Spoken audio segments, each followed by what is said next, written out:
Mesdames, Messieurs, bonsoir. Merci d'avoir choisi Gabon News pour vous informer. Un seul titre ce soir.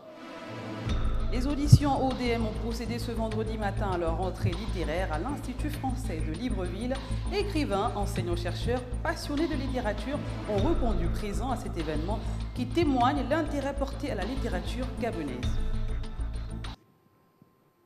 La situation des routes à Libreville est un sujet récurrent. Le tronçon Siban PK9 est un exemple patent et suscite la désolation de ce que vivent les usagers de la route au quotidien. Pour eux, rouler devient un exercice difficile, voire un parcours de combattant.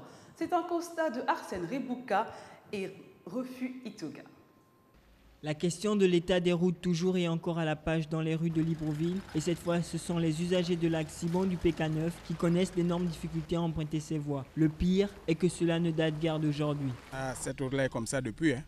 Depuis, ces grands types-là, ils passent là, ils ne disent rien. Là-bas, le bouchon, nous tous, on se débrouille ici comme ça. On se débrouille là comme ça. Et après, dès qu'on nous interpelle, visée technique. Alors que les routes sont vraiment... c'est pas la peine.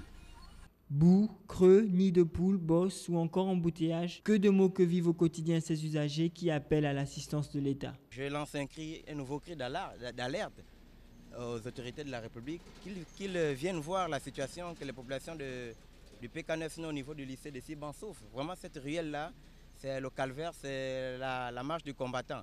Nous espérons que dans les jours qui suivent, après ces reportages, les autorités feront quelque chose pour soulager les populations qui sont cessent confrontées à cette difficulté sur le tronçon de Siban Carrefour-Bambochine. Un paysage assez désolant quand on sait que la route est l'un des premiers facteurs de développement d'un pays. Reste à se demander quand est-ce prendra fin ce calvaire.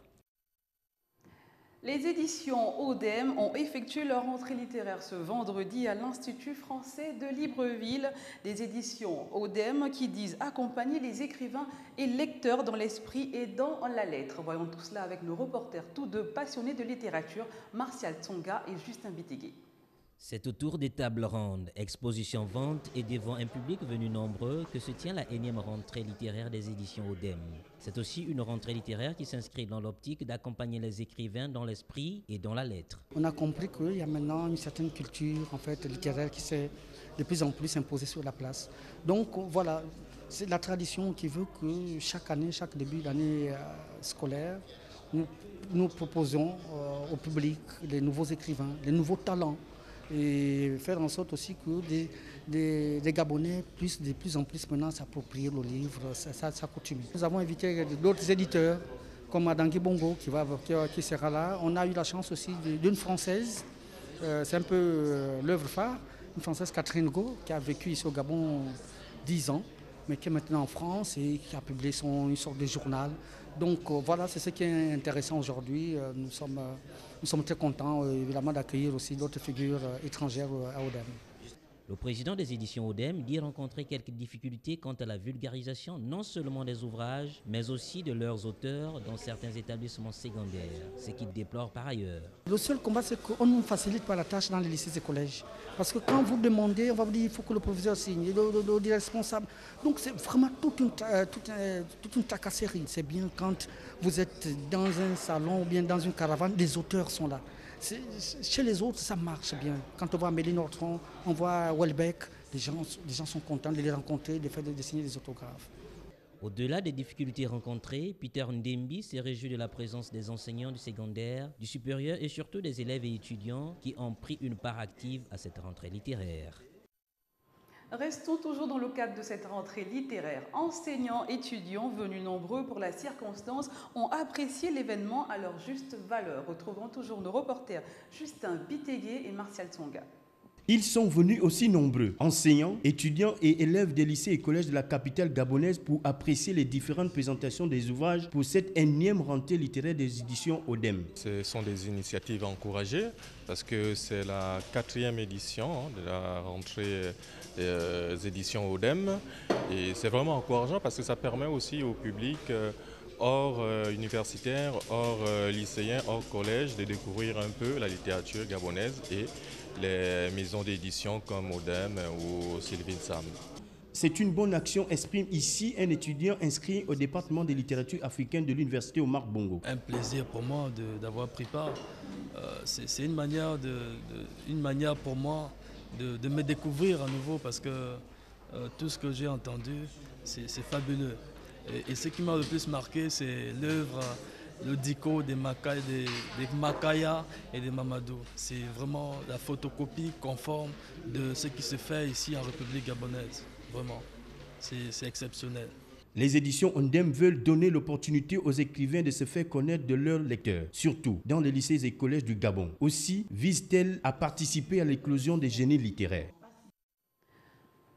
Un sitting devant la primature, les syndicalistes gabonais n'en démordent pas. Au contraire, ils durcissent le ton au cœur de ce sitting qui s'est tenu à Libreville.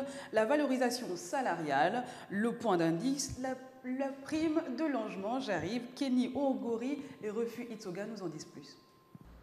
Pendant que le gouvernement réunit les centrales syndicales pour une discussion, d'autres ont choisi de faire le pied de grue devant la primature.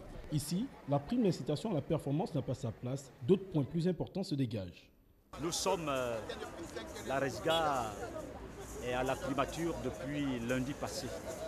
Alors pour demander au Premier ministre à quand le SMIC, à quand la PIP, à quand la revalorisation de l'indemnité de logement de la main-d'œuvre non permanente. Je vous rappelle qu'elle est payée à 18 000 jusqu'à maintenant. À quand on a parlé de la revalorisation du point d'indice aussi.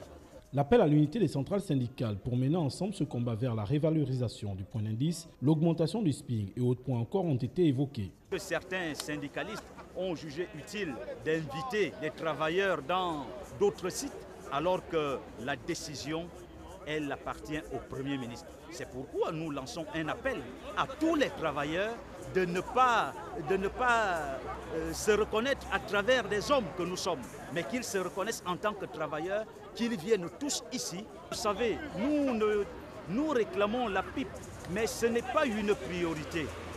La PIP n'est pas une priorité pour nous, c'est un cadeau que le président de la République a bien voulu faire aux travailleurs que nous sommes, sur aucune base juridique. Nous ne pouvons pas refuser le cadeau, pourquoi pas? Les responsables et membres de ces syndicats disent ne pas partir de la primature si aucune de ces préoccupations ne connaissent une issue, car la PIP n'est qu'un bonus et rien d'autre.